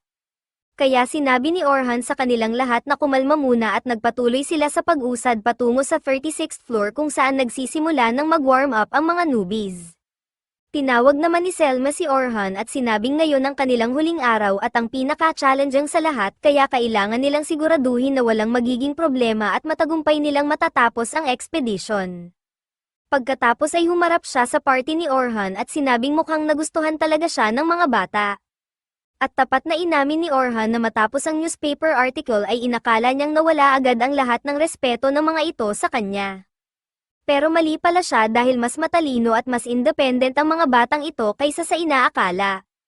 Sumang-ayon si Selma at sinabing kahit minsan ay mahirap silang hawakan ay malinaw na maliwanag ang hinaharap ng grupong ito. Pagkatapos ay sinabi niya kay Orhan na ang pagkamatay ni Albert ay isang napakalaking dagok sa kanilang clan dahil siya ang bituin ng grupo at matapos iyon ay mabilis silang napag-iwanan. At doon nagsimulang manguna ang dating clan ni Orhan na Heroes Party. Sinabi naman ni Orhan na napakahirap din ang laban nila sa Black Dragon at madali sana silang mawalan ng isang miyembro sa laban na iyon na tuluyang makakapagpahina sa kanilang party. Sagot ni Selma na hanggang ngayon ay bukas pa rin ang puwang na iniwan ni Albert at hindi pa rin nila ito kailanman napupunan. Kaya direkta niyang tinanong si Orhan kung nais ba niyang sumali sa kanilang party. Sinabi ni Orhan na labis siyang pinararangalan ngunit tumanggi dahil wala nang pangangailangan ng isang party sa dalawang enchanter lalo na kung ang isa sa mga iyon ay ang pinakamahusay na sorcerer sa buong continent, na mula si Selma ngunit sumagot na hindi niya siya tinutukoy bilang enchanter kundi bilang isang swordsman, bagay na ikinagulat ni Orhan, ngunit sinabi ni Selma na oobserbahan niya siya ngayong araw upang makita kung anong klaseng kakayahan mayroon siya bilang isang swordsman. Hindi nagtagal ay naghiwa-hiwalay na silang lahat sa kanilang grupo. At naiwan si Orhan kasama ang tatlong newbies na siya ang nakatalagang magbantay. Kaya nagtanong si Carol kung bakit kailangan pa nilang maghiwa-hiwalay ng ganoon dahil hindi niya gusto ang ideya na maliga sa parang labyrinth na mga kuweba. Ngunit natawa si Orhan at sinabi na magandang training ito para sa kanila dahil madalas talagang kailangang maghiwalay ang isang party upang masuri ang maraming passageway ng sabay-sabay at mahanap kung alin ang papunta sa boss room. At iyon din ang dahilan kung bakit laging may advantage ang mga clan na maraming miyembro tulad ng Night Sky Rabbits dahil kaya nilang masuyad ang buong cave system ng napakabilis. Sinabi naman ni Logan na nakarating na si Orhan sa pinakamalalim na floor na narating ng kahit sino kaya siguradong wala silang magiging problema rito. Habang sina Selma at Carol ay pumaligid sa kanya at sabay-sabay na nagtanong kung ano ang itsura ng dungeon sa mas malalalim na antas at kung anong klaseng mga halimaw ang makikita roon. Kaya ipinaliwanag ni Orhan na nagsisimula ang deep floors bandang level 72 kung saan biglang nagbabago ang ecosystem at nagiging mabagsik na snowy mountain na may madalas na blizzard at snowstorm. Pati na rin ang mga ice lizard na nagkukubli sa dilim at naghihintay na makatulog ang kanilang biktima. Matapos iyon ay pinaalalahanan sila ni Orhan na mag-focus muna sa kasalukuyang gawain dahil ayaw niyang matakot sila sa puntong iyon. Kaya mas lalo pa silang pumasok sa dungeon. Ngunit kapansin-pansin na tila walang laman ang buong cave na nagdulot ng nakakatakot at eerie na pakiramdam. At sinabi ni Logan na wala pa silang nakikitang kahit isang monster sa floor na iyon. Kaya humarap siya kay Orhan at nagtanong kung normal bang ganito ang 40th floor.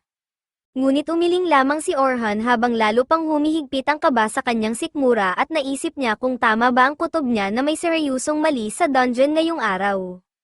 Nagsimula namang magingay si Carol dahil gusto na niyang makalaban ng mga monster. Nang biglang may lumabas na isang blue goblin mula sa likod ng isang bato. At sa sobrang tuwa ni Carol ay agad siyang sumugod dito nang hindi nag-iisip. Sinubukan ni Orhan na pigilan siya ngunit huli na ang lahat kaya mabilis niyang ginamit ang agility down debuff upang pabagalin ang galaw ng goblin. Na naging dahilan upang mapatay ito ni Carol sa isang mabilis na atake. Nagsimula siyang mag-celebrate ngunit sinita siya ni Orhan at sinabing huwag siyang basta sumusugod sa mga kalaban nang hindi nag-iisip dahil ang mga Blue Goblin ay napakabilis at napakalakas at maaari siyang nalagay sa panganib na magpapa-out of position kina Logan at Sofia at ilalagay rin sila sa alanganin. Agad namang kinilala ni Carol ang kanyang pagkakamali kaya minabuti ni Orhan na turuan siya ng estilo ng active defense at ipinaliwanag na kailangan niyang tutukan ang galaw ng kalaban at umatake sa tamang sandali. Na eksakto bago pa man ito makapaglabas ng sariling atake, dahil sa ganitong paraan ay tuluyang mapipigilan ang pag-atake ng kalaban at mabibigyan ng napakalaking advantage ang buong party.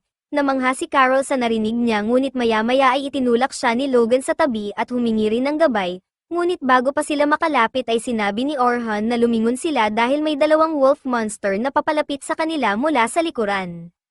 Biglang nag-activate ang isang magical trap at tinamaan sila ng mga spike sa katawan. Kaya sinabi ni Orhan kay Logan na dapat unahin niyang pag-aralan ang mga trap spells dahil makakatulong ito para makapag-focus ang team niya sa mga kalabang nasa harapan imbes na mag-alala pa sa posibleng umatake mula sa likuran. At buong sigasig namang pinakinggan ni Logan ang bawat salita habang iniisip niya sa sarili na gusto niyang maging isang mage na katulad ni Orhan sa lahat ng aspeto. Pagkatapos ay humarap si Orhan kay Sofia at sinabi na kailangan na rin niyang matutong gumamit ng dalawang magic spell ng sabay. Sagot ni Sofia ay parang komplikado iyon ngunit tiniyak ni Orhan na hindi ito kasing hirap ng tunog nito at sa kaunting practice ay kayang-kaya ng kahit sino ang gumamit ng dalawang magical spell ng sabay. Dagdag pa niya na ang mga advanced level casters ay kaya pang gumamit ng 12-12 ng magic spells ng sabay-sabay. Bagay na ikinagulat ni Sofia kaya tinanong niya kung bakit hindi na lang siya mag-focus sa mas malalakas na bersyon ng mga kasalukuyang magic na ginagamit niya. Ipinaliwanag naman ni Orhan na ang paggamit ng mas malalakas na magic attacks ay nangangailangan ng oras para ma-process at may handa ang spell. Na nagre-resulta sa mahabang downtime kung saan lubos silang vulnerable at halos wala silang magawa. Ngunit kung matututo siyang gumamit ng multiple spells ay maaari niyang ihanda ng pauna ang ikalawang spell habang papalabas pa lang ang una. At sa ganitong paraan ay halos magiging zero ang downtime niya at hindi na siya malalagay sa alanganin sa gitna ng laban. Matapos nito ay narating na rin nila ang boss room kung saan nagsama-sama ang mga guide at sinabi sa mga newbies na manatili sa likuran at manood habang sila ang haharap sa boss. Pumasok si Orhan sa boss room kasama ang iba at pinaalalahanan silang mag-focus sa kanilang mga atake dahil susuportahan niya sila hanggat kaya niya. At sa pagsisimula ng laban ay agad na naging agresibo si Orhan nang sunggaban niya ang perpektong timing at hiwain ang mga paa ng halimaw eksakto sa sandaling ito ay aatake na sana. Dahilan upang ito ay matisod at umatras, at bago pa man makabawi at maibalik ng monster ang balanse nito ay nakapaglagay na si Orhan ng isang trap sa likuran nito na lumikha ng pader at tuluyang hamarang sa anumang pag-iwas ng boss. Agad namang gumamit si Selma ng multicast magic at sabay-sabay na lumikha ng 5 magic circles upang umatake habang hinaharang ng tank ang mga atake at tinapos naman ng isa pang swordsman ang laban sa isang malinis na slash ng kanyang espada. Namangha ang mga newbies habang pinapanood kung paano natapos ang laban sa isang iglap. At hindi makapaniwala si Logan sa eksaktong precision ng galaw ng mga ranker dahil walang nasayang na hakbang at bawat kilos ay parang perpektong larawan. Matapos nito ay nagpatuloy ang expedition at nilinis ang bawat floor hanggang sa tuluyang marating ang boss room ng floor number 50. Kung saan ang boss ay isang higanteng crab na may halos indestructible na shell. Sinabi ni Selma kay Orhan na siya ang pinakamalakas sa kanilang lahat at kung kaya niyang hiwain ang giant claw ng crab ay kayang-kaya na nilang tapusin ito at makauwi para sa isang masaganang feast, kaya ngumiti si Orhan at inilabas ang kanyang espada habang kumpiyansang lumalapit sa higanteng halimaw, samantalang pinaalalahanan naman siya ng tank na mag-ingat dahil ang shell ng crab ay kilalang napakatigas at napakahirap basagin.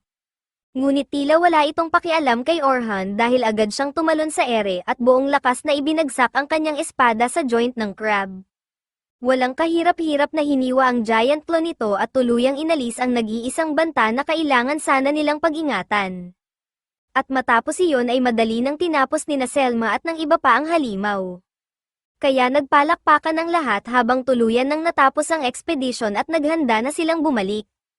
Subalit biglang naputol ang kanilang pagdiriwang nang maramdaman ni Orhan ang isang napakalakas na pakiramdam ng pangamba, at sa isang iglap ay tila nabasag mismo ang realidad habang isang Black Dragon ang lumitaw mula sa rift at diretsyong lumilipad patungo sa kanila. Si Selma at ang iba pang mga supervisor ay naiwan na walang masabi dahil alam nila kung gaano kapanganib ang dragon na iyon, at kahit si Orhan ay walang ideya kung paano ito haharapin dahil imposibleng matalo nila ang nilalang na ito sa kasalukuyan nilang kalagayan. Ang tanging tunay na opsyon nila ay subukang makalusot sa dragon o makarating sa teleportation crystal, ngunit mas madaling sabihin iyon kaysa gawin, lalo na't ang iba ay labis na natatakot para makagalaw man lamang. Karaniwang tina-target ng mga halimaw ang malalaking grupo ng tao, kaya malamang sila ang magiging unang biktima ng dragon, at alam ni Orhan na ibig sabihin nito ay maaari siyang mabuhay kung tatakbo siya ng mag-isa, ngunit kailanman ay hindi niya iiwan ang mga batang iyon. Kaya nagpasya siyang isugal ang lahat at labanan ang Black Dragon hanggang kamatayan. Sinigawan niya ang iba pang supervisor at inutusan silang gawin ang lahat ng makakaya nila upang mapanatiling buhay ang mga bata, kaya agad silang natauhan mula sa takot at pumwesto sa defensive position habang sumugod si Orhan sa dragon, tulad ng inaasahan niya. Itinutok ng dragon ang fireball nito diretso sa grupo, at kahit nakapaglagay na sila ng barrier, alam ng lahat na walang paraan para kayanin ng barrier ang isang dragon's breath na ganoon kalakas.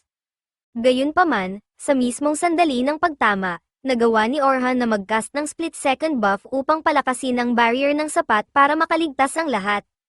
Napakabilis nito kaya halos si Selma lamang ang nakapansin na gumamit siya ng support magic. Ngunit mas malaki pa ang problemang kinakaharap niya ngayon dahil sinusubukan niyang humanap ng opening para umatake sa dragon, kaya naghagis siya ng dagger patungo sa mata nito, at bagamat nagawa ng dragon na isara ang mga mata nito sa tamang oras upang protektahan ang sarili, iyon mismo ang inaasahan ni Orhan. Nang nakapikit ang dragon, tumalon siya sa ere at tinarget ang leeg nito gamit ang isang strike na napakalakas at nagdulot ng maliit na pagsabog. Namangha ang iba na nagawa ni Orhan na magpakawala ng ganoong kalakas na kapangyarihan sa isang atake lamang, ngunit kahit ganoon kalakas ang atakeng iyon ay hindi pa rin sapat upang talunin ang dragon. Sa katunayan, tila wala itong anumang pinsala, na lalong nag-alala sa lahat, ngunit tiniyak ni Orhan sa kanila na walang dapat ipag-alala dahil may plano siya. Isinuot niya ang isang espesyal na kwintas at muling sumugod upang atakihin ang dragon. At nang magpakawala ang dragon ng fireball patungo sa kanya, agad itong na-redirect ni Orhan gamit ang isang reflective wall spell. Namangha si Logan sa nasaksihan niya dahil hindi pa siya kailanman nakarinig ng spell na kayang ibalik ang mga atake pabalik sa kalaban, at iyon ay dahil isa ito sa mga original spells ni Orhan.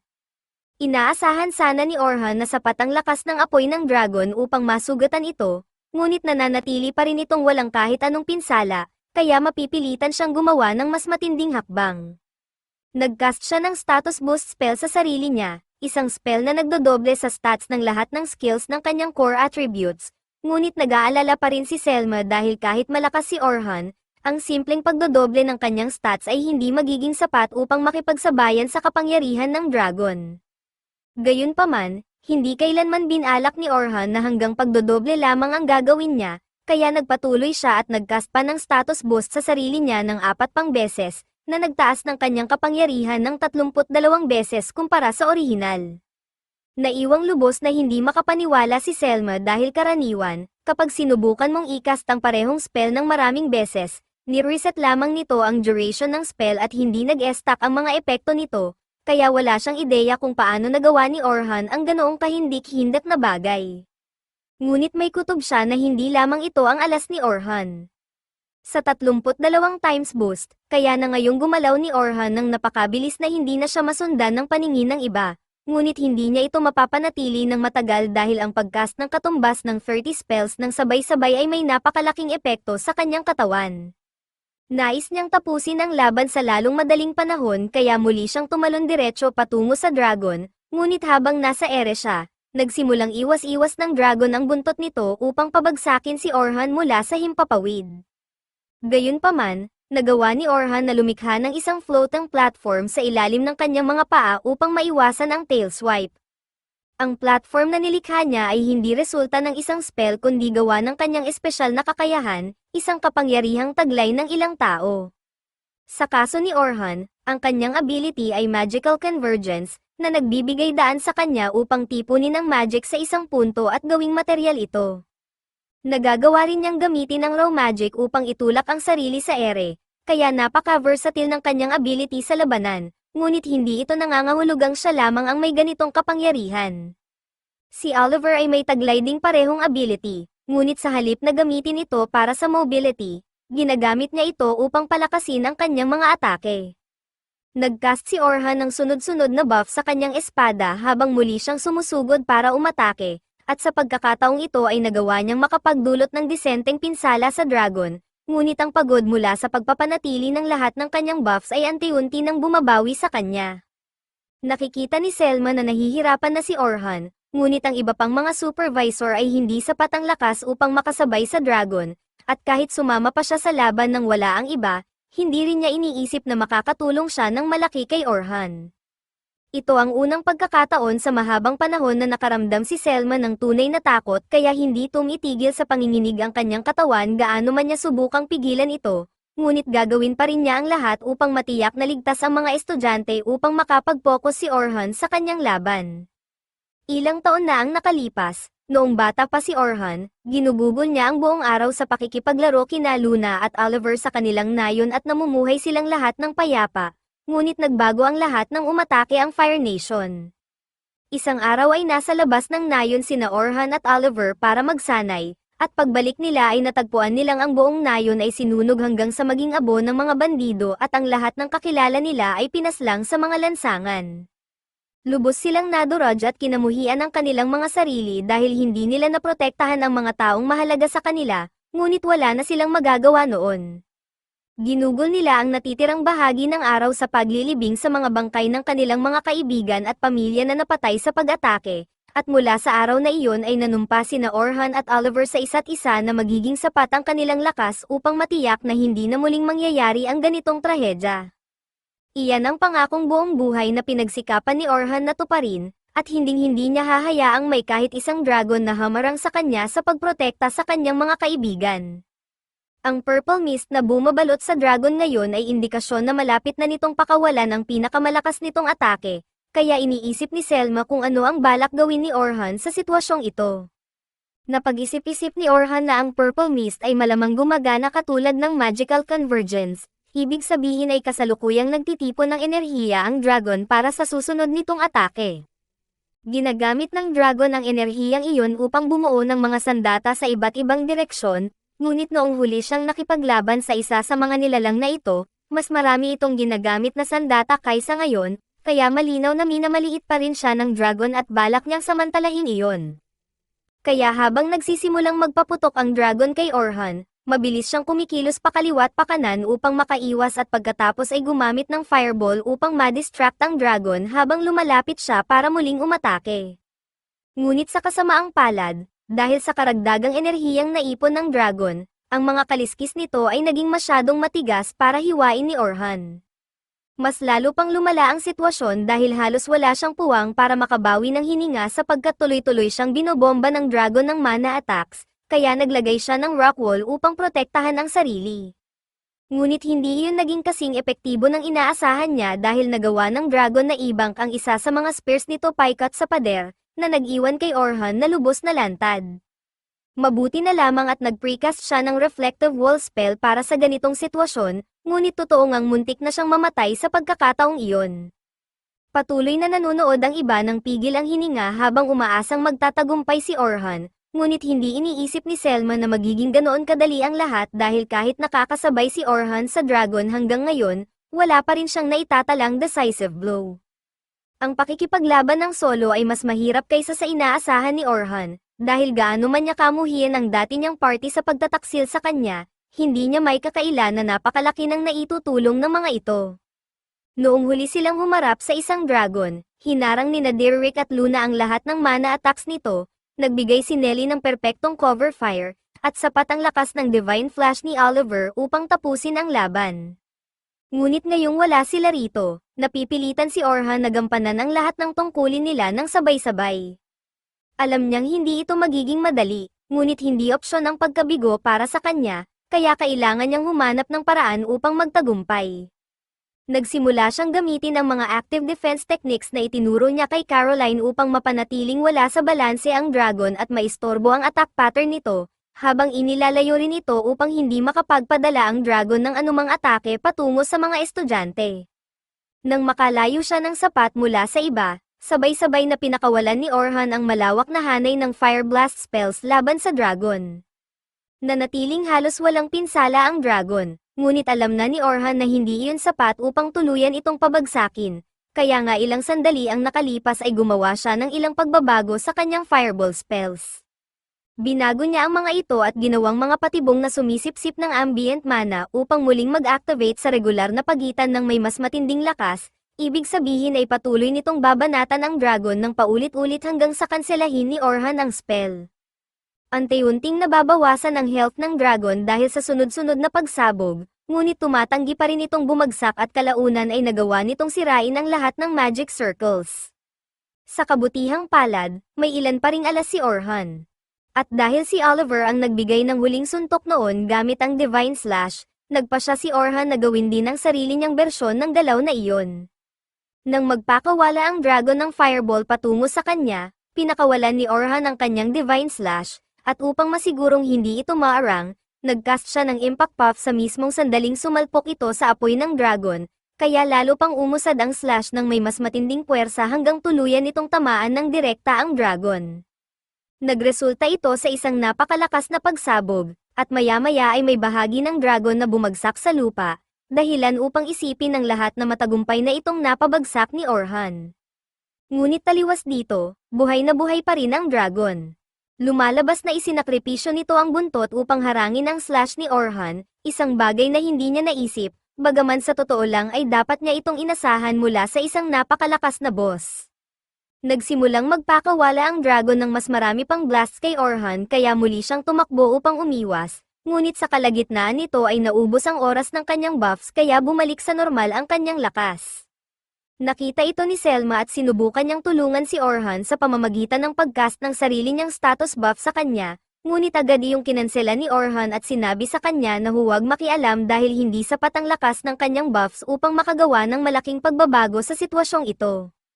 Sinabi niyang mag-focus na lamang siya sa pagprotekta sa mga estudyante dahil kaya niyang harapin ang dragon ng mag-isa. At habang sinasabi iyon ay nagcast siya ng panibagong quintuple status boost sa sarili bago pinatamaan ang dragon ng isang buff Thunder Shock spell. Ang lakas ng pagsabog ay tuluyang nagpabagsak sa dragon mula sa himpapawid, at nang bumagsak ito sa lupa, iniisip ng iba kung sa wakas ay napatay na ito ni Orhan, ngunit hindi pa rin, kahit papaano ay buhay pa rin ang dragon. Halos hindi makapaniwala si Orhan na hindi pa ito patay dahil nauubusan na siya ng mga alas na magagamit. Ang kanyang espada ay lampas na sa limitasyon nito at nabasag sa kanyang mga kamay. Gayunpaman, nasa bingit na rin ng pagkatalo ang dragon, kaya isa pang solidong atake ay dapat sapat na upang tuluyan itong pabagsakin. Binitawan ni Orhan ang kanyang sirang espada at nagpa siya na ilabas ang kanyang trump card, kaya nagcast siya ng destruction spell at isinummon ang kanyang purong itim na greatsword, isang sandata na hindi pa kailanman nakita ng iba na ginamit niya. Ang destruction spell ay isang spell na nagko-compress ng lubos na pinatinding magic sa anyo ng isang espada na kasing lakas ng isang special rank spell. Pagkatapos ay tumalon si Orhan patungo sa dragon para sa huling face-off, ngunit sa halip na sumugod ng diretso, tumalbog siya sa 12-dosenang reflective walls na nakakalat sa buong battlefield upang pabilisin ang sarili bago tuluyang umatake mula sa itaas at wakasan ang dragon ng minsanan. Samantala, sa ibabaw, ang dating party ni Orhan ay nagmamadaling bumalik sa dungeon nang mag-activate ang forced teleportation, na hinayla ang lahat ng nasa loob ng dungeon pabalik sa surface gaya ng plano.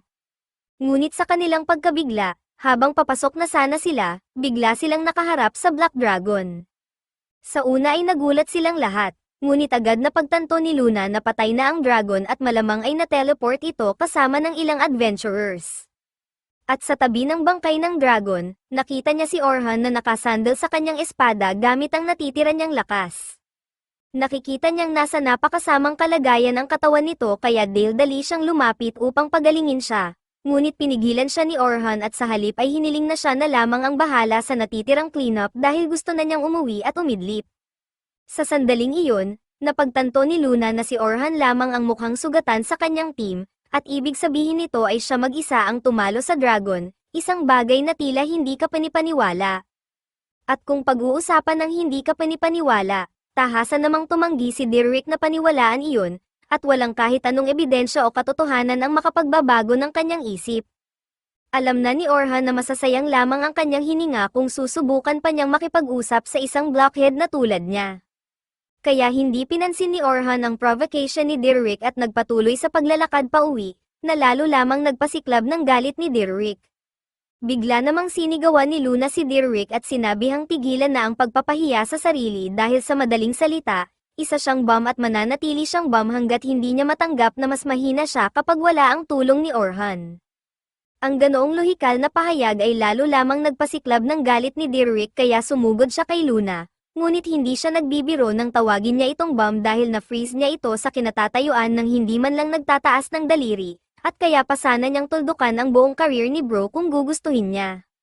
Gayunpaman, sumigaw si Oliver upang patigilin silang dalawa sa pag-aaway, ngunit kahit malinaw na mali siya tungkol sa pagiging mahina ni Orhan, tumatanggi pa rin si Oliver na aminin sa sarili niyang siya ang naging problema. Pagkatapos makauwi ang lahat, inatasan ng mga bata na magsulat ng mga report tungkol sa nangyari sa expedition, kaya plano ni Sofia na isulat kung gaano kahanga-hanga si Orhan at sabik na sabik siyang magsimula. Ngunit makalipas ang ilang sandali, umuwi si Selma na mukhang labis na pagod at bumagsak agad sa kama ng walang imik, kaya nais ni Sofia na gumawa ng isang bagay na makapagpapagaan ng pakiramdam niya. Iminungkahi niya na maligo silang dalawa ng magkasama upang makapag-relax, at agad namang pumayag si Selma kaya nagtungo sila sa bathhouse. Habang nagbababad, tinanong ni Selma si Sofia kung ano ang tingin niya sa performance ni Orhan kanina. Medyo nawala ng masabi si Sofia dahil sa nakita niya, napagtanto niyang napakalakas ni Orhan at hindi niya man lang lubos maunawaan ang mga ginawa nito. Gayunpaman, sinabi ni Sofia na hindi naman ganoon kahirap para sa kanya na masundan ang mga ginagawa ni Orhan, na ikinagulat ni Selma kaya agad itong umupo at tinanong kung ano ang mga nakita ni Sofia sa laban ni Orhan. Ipinaliwanag ni Sofia na bagamat walang kapantay ang power at galaw ni Orhan, ang iba pa niyang ginawa ay halos mga basic lamang, ginamit niya ang mga teknik na itinuro niya tungkol sa active defense, paggamit ng magic, at enchantment, ngunit kahanga-hanga pa rin na nagawa niyang gampanan ang lahat ng mga papel na iyon ng mag-isa.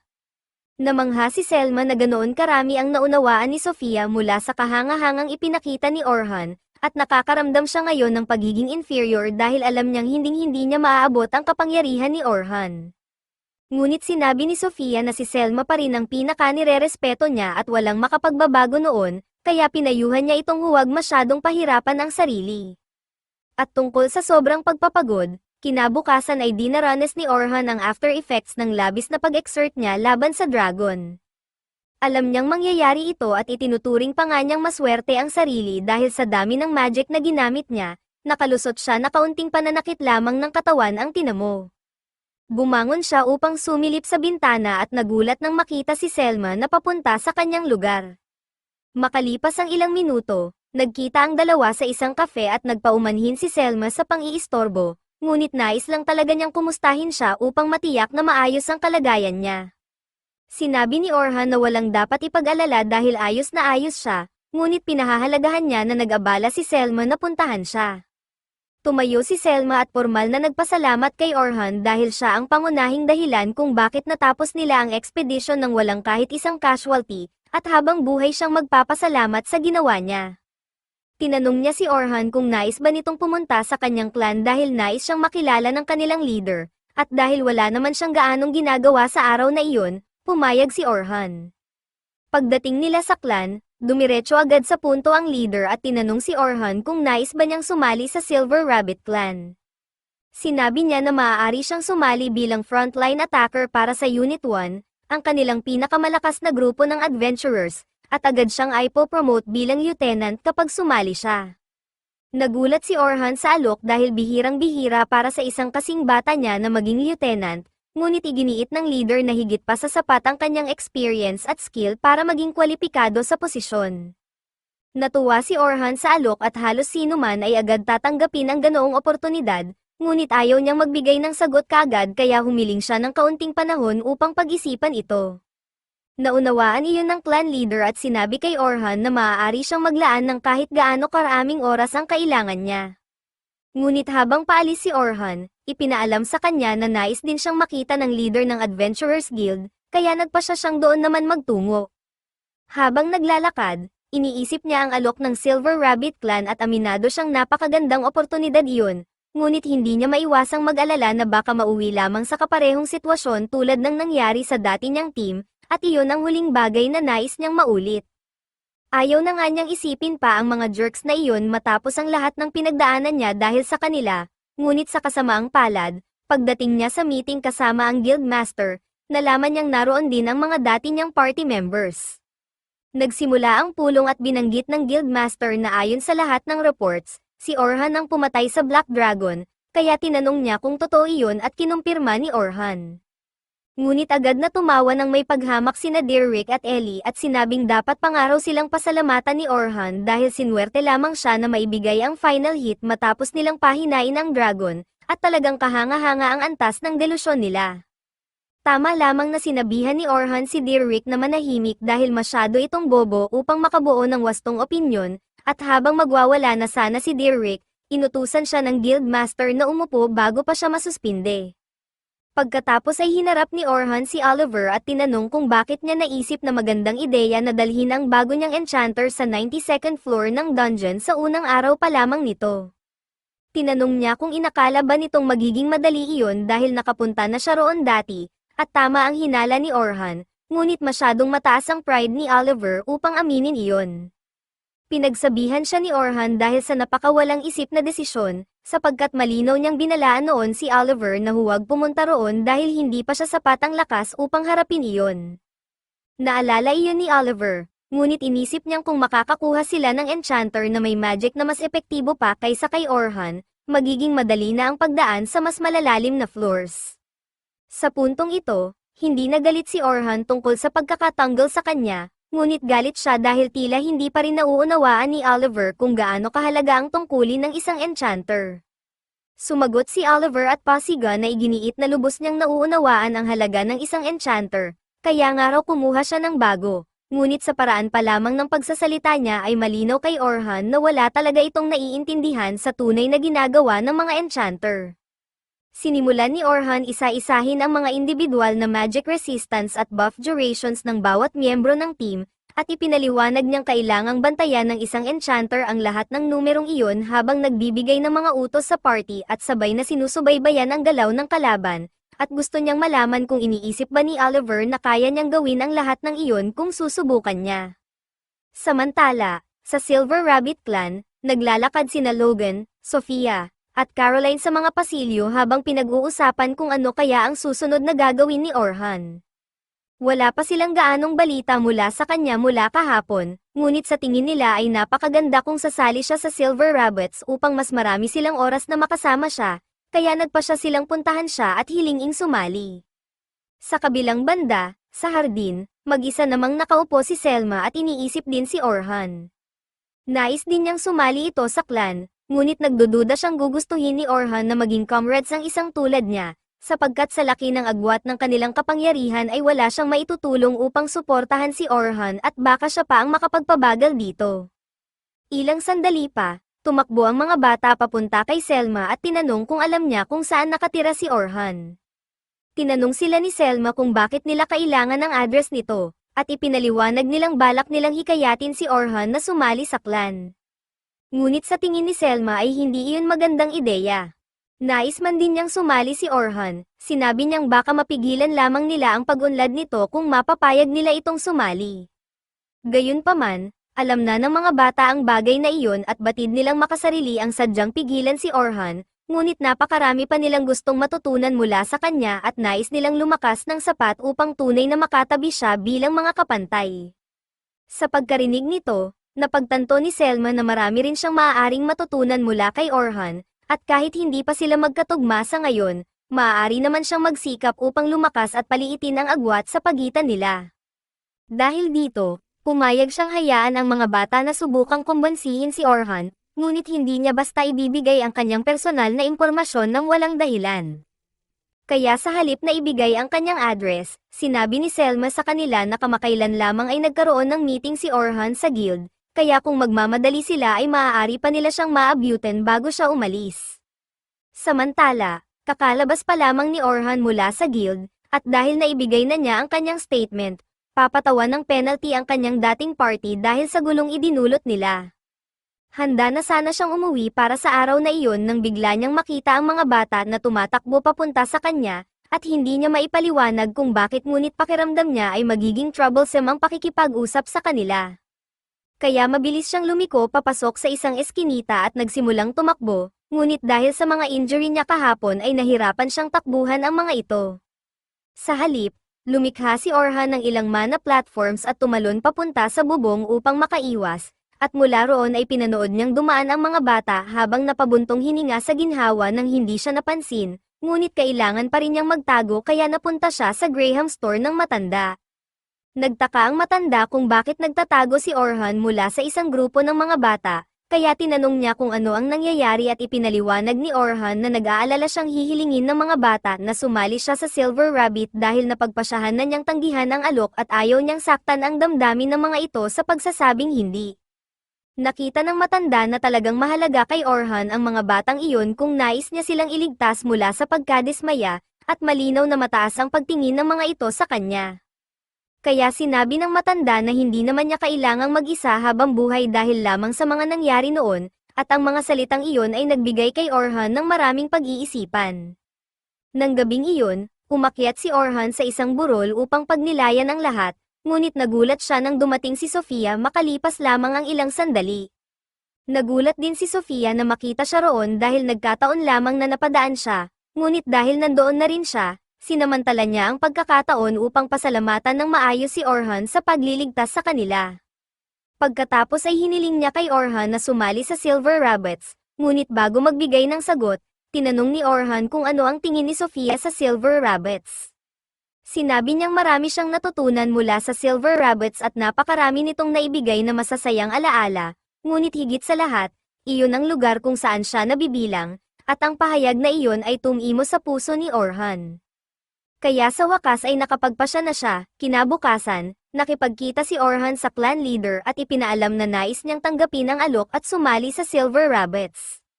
Natuwa ang leader sa kanyang desisyon kaya dinala ni Selma ang isang uniform para kay Orhan upang gawing formal ang kanyang pagsali. Nang malaman ng iba na opisyal ng miyembro si Orhan, agad silang tumakbo palapit upang bigyan siya ng mainit na pagtanggap, at sinabi naman ni Orhan na inaabangan niyang makatrabaho silang lahat. Dito nagtatapos ang episode 7. Subscribe para hindi mamis ang susunod na bahagi.